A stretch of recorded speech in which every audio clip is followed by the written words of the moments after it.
김무성 대표의 수첩이 카메라에 찍혀서 시작된 파문이 나흘째 가라앉지 않고 있습니다.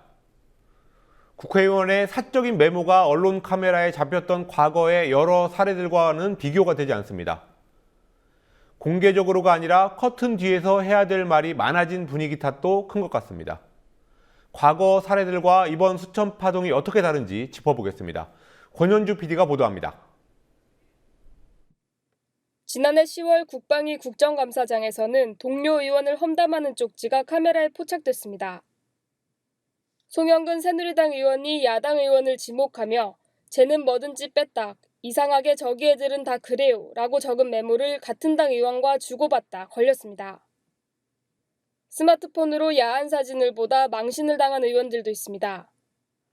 새누리당 권성동 의원은 지난해 10월 국감장에서, 같은 당 심재철 의원은 2013년 3월 국회 본회의장에서 여성 노출 사진을 보는 장면이 찍혔습니다. 김희정 여성가족부 장관은 의원 시절 인사청탁 문자를 확인하는 장면이 찍혀 애를 먹기도 했습니다. 이 같은 사례들은 개별 의원들의 일탈 정도로 정리되는 경우가 대부분이었습니다. 하지만 지난 12일 본회의장에서 찍힌 김무성 새누리당 대표의 수첩 메모는 전국을 뒤흔들고 있습니다.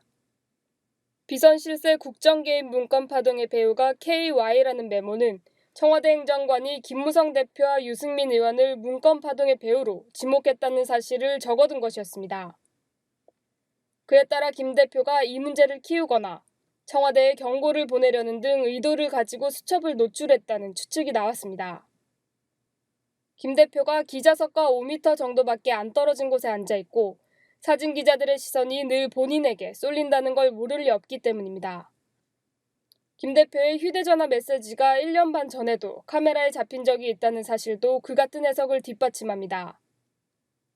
2013년 6월 김무성 의원이 비공개 회의에서 남북 정상회담 대화록을 봤다고 얘기한 사실이 언론에 보도됐는데 언론에 그 발언을 흘려준 사람이 김재원 의원이란 측근의 문자가 찍힌 겁니다. 이어 형님 맹세코 저는 아닙니다 라고 김재원 의원이 부인하는 내용의 문자도 노출됐습니다. 그러나 김무성 대표는 그제 수첩을 의도적으로 노출했다는 건 음해라고 부인했습니다. 어떤 메시지를 보내기 위해 일부러 수첩을 노출하는 것은 김 대표의 평소 스타일과 거리가 멀다는 평가도 만만치 않습니다.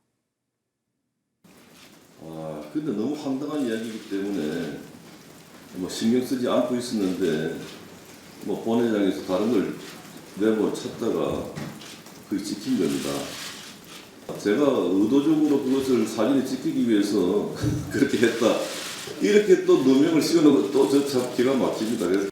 의도성 여부와 상관없이 수첩 노출은 당청 갈등과 당내 친박 대 비박의 갈등을 키우고 음종환 전 청와대 행정관과 이준석 전 비대위원 사이의 진실 공방으로 이어지면서 전례 없는 파문을 일으키고 있습니다.